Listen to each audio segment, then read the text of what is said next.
On the Common Link Theory, CLT, by Alhomoudi, Mcgill University, 2006. 3. Dating the tradition.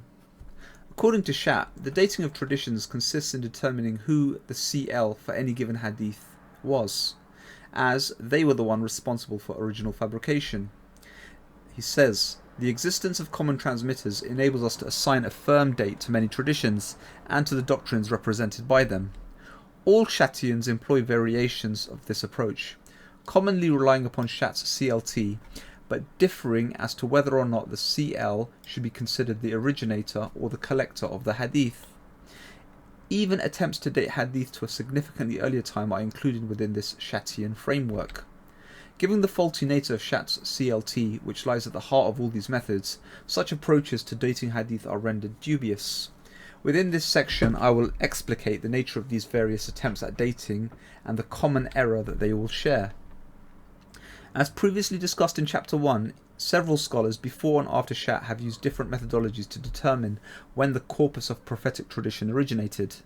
An accurate description of these different conceptions of the CL is offered by Andreas Gork.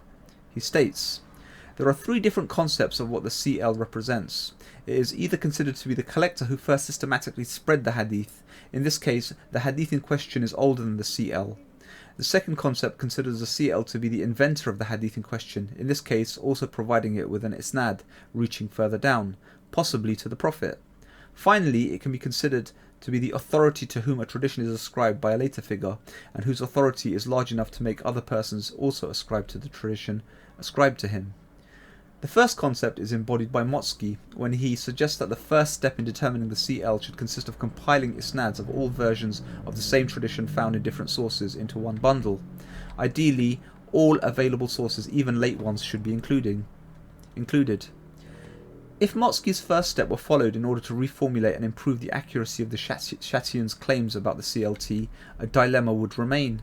Because of the historical fact that we cannot assert the reliability of any single strand that reaches back to the CL to earlier transmitters, it is extremely difficult to date any hadith. Motzki argues elsewhere that the common links belonging to the generation of Zuhri or the one following should not necessarily be considered as the originators of the traditions, but as the first systematic collectors of traditions who transmitted them to a regular class of students, out of which an institutionalized system of learning developed. Therefore, according to Motzki, we should ask instead where the information comes from for which is given the tradition and spread by the common link originated. Motzki gives an example of the difficulty of dating traditions via the CL in his Matan analysis of the hadiths related to the murder of Ibn Abi Luhukayq, where he states, with the identification of common links and partial common links, a first step towards dating the transmission groups has been made, but certainty of their origin and developments cannot be gained from the transmission lines alone. The dating can be improved and made safer by a thorough analysis of the texts, and by combining those results with those of isnad scrutiny.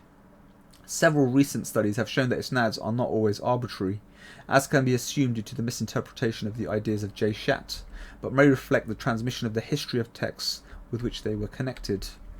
One solution to the problem raised by Motzki, i.e., where the information given in the tradition and spread by the CL originated, is offered by Horowitz. Horowitz concludes that the isnad found its way into the literature of the traditions in the last third of the 1st century, so that is the year approximately 75 AH. It came to be known in its original form. Horowitz's painstaking exposition cannot be rejected simply because of Schacht's insistence that to place its origin so early is unwarranted.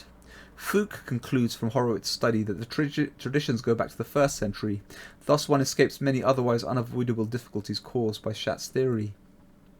Another explanation is found in Rubin's article, The Eye of the Beholder, where he states, since the names of the Prophet and the companions seems to form part of the central core of the isnads in which they appear, there is no reliable evidence to indicate that these isnads came into being only toward the middle of the 2nd century, as proposed by Schacht. He next suggests that there is nothing to exclude the possibility that the bulk of traditions with prophetic and companion isnads were put into circulation during the 1st century AH.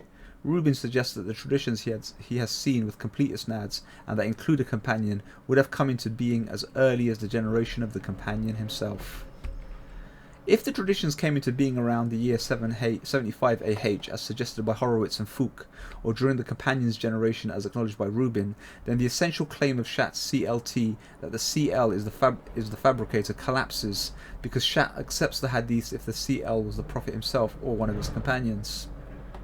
There are other evidences that support the argument of dating the traditions to an earlier date. One of the arguments is the method of narrating Hadith that had been practiced on a gradually increasing scale since before the Prophet's death involved writing down extensive pieces of text in Arabic. Not only text related to Hadith. In his article on the origins of Arabic prose, Juynboll mentions Sezgin's main theory corroborating that of Abbott and expands upon it, taking into account tahammul al-ilm, transmission of knowledge in early Islam. These considerations offer abundant evidence that Arabs had already started writing down what they heard and knew during the life of the Prophet. In conclusion, as Schacht's CLT has been proven wrong, this has logically extended itself to the collapse of his three related theories, as explicated in this chapter. In turn, this collapse undoubtedly has substantial ramifications upon Schacht's broader assumptions during Islamic legal theories. His origins is cast into doubt as a result. End of chapter 5. Conclusion left to remain. Stay tuned for many more parts.